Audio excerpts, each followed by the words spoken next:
I'm a lonely Goomba, stuck between two pipes. Well, guess I'll keep on gaming for the rest of my life. You know what would be crazy? Playing a video game which is based on a movie which is based on video games played by a character from a video game. Yeah, that was confusing. But I'm talking about Wreck-It Ralph on the DS. Everyone loves Wreck-It Ralph. A great film, great film. And who can forget the hit sequel, Restraining Order Ralph? Yeah. I tend not to speak about that one as much, but did you know this game here kinda acts as a sequel too? Yeah, unlike most licensed games, this one actually takes place directly after the first film. So I mean, can't be much worse than endless internet references, so let's check it out. And I gotta say, just listen to this title screen music. I'm not really sure what's going on here, but what I do know is, that is a mad donk. Anyways, let's start and wow, just look at the quality of the presentation. They're kinda just plastered there, you know, it looks awful. I mean, look at this bug. It couldn't even be asked to remove the white background properly. You know, I'm pretty sure they made these cutscenes in Microsoft Paint or something, chaps. I mean, just look at this, it's terrible. Although, let's give the game some credit, the cutscenes are fully voiced. That's me, Wreck-It Ralph. The one with the anvil hands and the breath that smells like a dead animal. Or burnt cabbage, depending on the day. Ralph sounds pretty depressed though. It's not just me, right?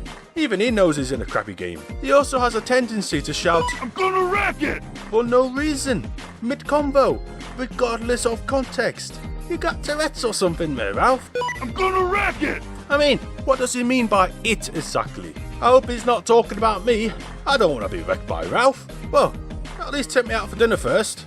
Anyways, the story. And those bugs from the movie have infested the other games. And it's up to Ralph and Felix to exterminate them and save the day. Pretty much the most uninspired plot I think I've ever seen it, I'm not gonna lie. I'm gonna wreck it! Man, he's persistent. The game then, at last.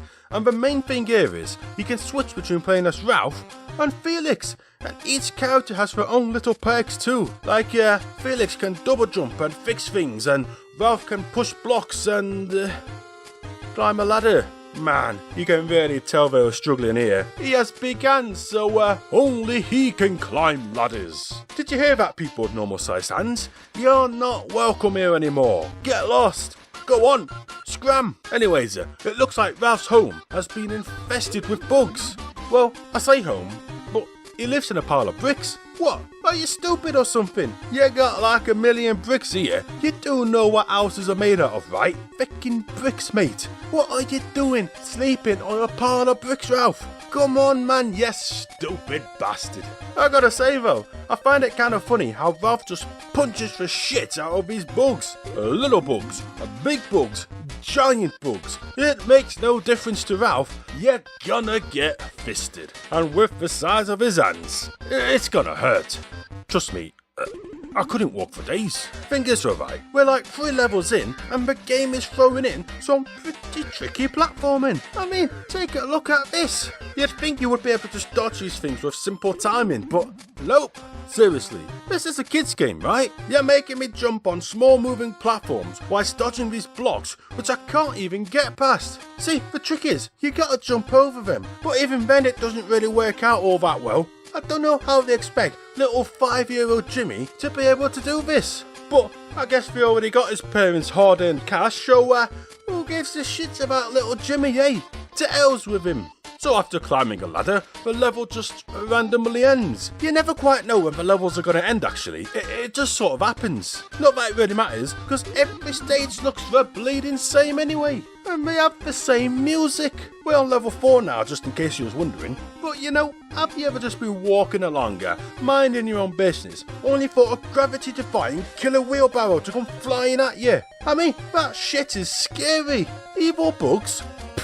No problem, but a wheelbarrow flying in from nowhere and smacking you in the face? That shit hurts, man. Felix is probably gonna need facial reconstruction surgery after that impact. Will his wife even recognise him afterwards?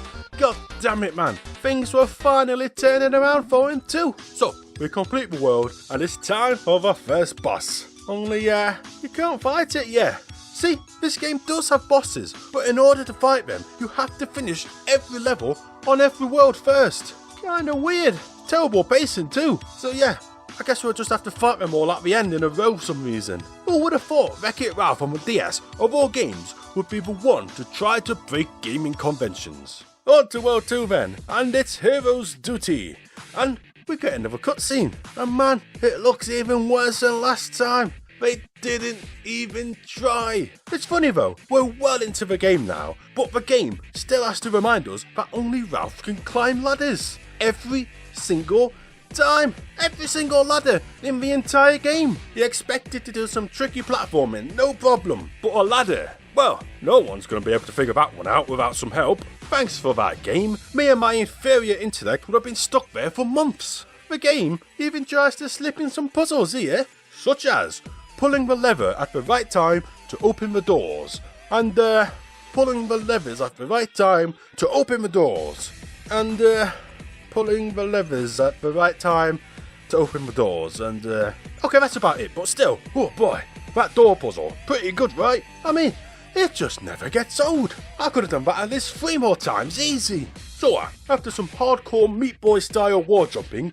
we complete the second world with no boss again. And we're on to the final world already. Man, this game's short. And they had the nerve to sell this at full price too. But I mean, it is an Activision game, so I guess we're lucky they didn't add microtransactions too. Although, I guess there's still some time to just slip them in when no one's looking, you know. Come on, Activision. Just think about all that extra money you could be making. Come on, do it! Anyways, the world starts, and it looks like Vanellope has gone missing, and we gotta find her. But first, Ralph has some unrelated, motivational words to share with us. Wrecking is fun. Wrecking for a good cause is great. But wrecking with your best friend is the best. Let's go! You do realise your best friend's missing and possibly dead, right? Seems a bit inappropriate to just randomly say that. I mean, if I'm being honest, I'm not even sure who he's talking about here. Felix? Vanellope? Me? I thought I made it clear already. I ain't your best friend, Ralph. In fact, I tend to avoid people who obsess and stalk little girls, you know. No offence, you know, just, you're a creep, Ralph, and I hate you. Well, the main gimmick of these levels are these lollipop switches. You just push them and listen to this ear-destroying beep and then run to the gate before it closes. Over and over. Seriously though, is there any need for that beep to be so loud? It's very, very annoying. And when we finish the level, Vanellope says, I admire you and all that you stand for. Which I mean, let's be honest, is a pretty irresponsible thing to say. You don't know who's playing this game. Hitler might be playing this game for you know. Do you admire Hitler, Vanellope? Is that it? You make me sick. Having said that, we still got to fix your car here, but that's only because I need to in order to progress through the level. It has nothing to do with you admiring Hitler, got that? But for real, this isn't an ordinary fix-it job. We got to explore the whole area and find all the parts in order to fix it. That's a lot of effort, but just look at it. It looks pretty cool. And now we get to drive in a fully 3D high-speed race. How awesome is that? Nah, just kidding. It immediately drives into a wall and explodes. I mean, building a car just to break down a wall seems a bit elaborate, but hey, it did the trick I suppose. So, who am I to judge? Well, that's it then. Every level completed. So, you know what that means, right? We get to finally fight the bosses. First boss then, and it's just another bug. I mean, I kinda expected it, but somehow I'm still disappointed. Although at least this one looks like he's wearing a little bowler hat. I know it's probably not a hat, but just let me have this one, okay? So, how do you beat it? Well, you punch it. And, well, that's it really. You just punch the shit out of it till it dies. Not really sure why they couldn't just have us play this boss earlier. It wasn't exactly hard, but alas, on to the next boss. And this time, it's a bug again. Didn't see that one coming. Only this time, it tends to disappear randomly. Pretty sure that's not intentional, but whatever. Next boss. And guess what? Yeah, it's a bug again. And at last, we're on to the final boss, which is, well, It's a bug again, but at least this one looks kinda scary though, for the few seconds you actually see it. And to beat it, all you gotta do is fix these thingy-mabobs as Felix, and make this boss attack it, and then punch the arms as Ralph. And that's it. It awkwardly slowly falls down, we get a 2-second ending, and we unlock a hard mode with no checkpoints, which no one in their right mind would ever play. And that's it! Wreck-It Ralph on the DS. Now, if you don't mind, I got my hands on one of those gravity-defying wheelbarrows you've heard so much about. I think it's time I finally leave this dumpy. See ya, suckers! And so, the lonely Goomba escaped his pipe imprisonment and travelled the world in his magical gravity-defying wheelbarrow. Oh, the adventures he had. He certainly found himself in some mischievous situations at one. Joyous times indeed. And who knows, maybe one day, if you believe hard enough, you'll look out your window and see him passing by on his magical gravity-defying wheelbarrow. God bless that lonely Goomba, and God bless you all. Except Ralph, because he sucks, and I think he's a paedophile.